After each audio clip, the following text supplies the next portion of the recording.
Oh, like many of you, I love working on a good puzzle. It's a fun thing to do with your family. It really helped pass the time during the pandemic. And according to my next guest, it also has a number of health benefits. So joining us this morning is puzzle expert Stacy Costa to explain more. We're going to do a bit of a puzzle together, Stacy, because I think it's a great way to have conversation. 100%. So you brought one in that we both can do. I mean, this is an easy one for you. This is 300 pieces.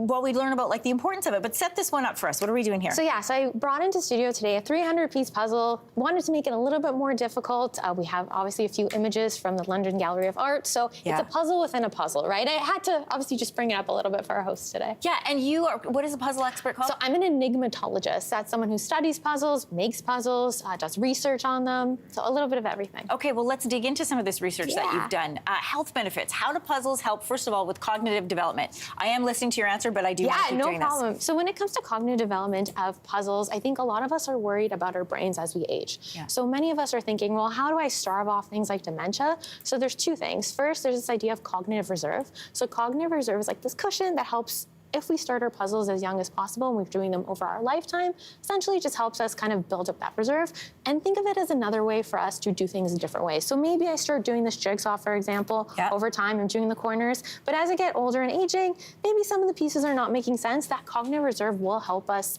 over time just do things maybe in a different way, but still getting us to do it when we're 80 or 90 and some of our brain cells have declined. Like exercising our brain. That's it. It's like exercising your body.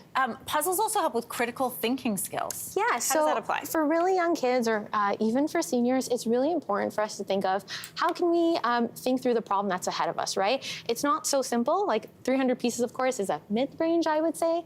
What's really important for critical thinking skills is thinking ahead. So how am I going to put this together? I'm not just going to guess the pieces, but going through analytically and understanding, okay, maybe I have the red pieces. Maybe I can take for the jigsaw, for example. How can I understand the whole picture? So that's one way to look at it. Yeah, like understanding how these edge pieces have to go together in order to make the frame. Definitely, and it's not just jigsaws, right? We're talking about a whole range of puzzles. I think jigsaws are one of the more popular ones, but I would urge everyone to move your critical thinking skills and do a puzzle that's more difficult for you. Okay. What about visual and spatial reasoning? Yes, so a lot of times, like many people think, well, if I can put it together, I can see what's on the box. So with visual and spatial thinking, you have to have 3 or 4 steps ahead. So understanding what is there for us.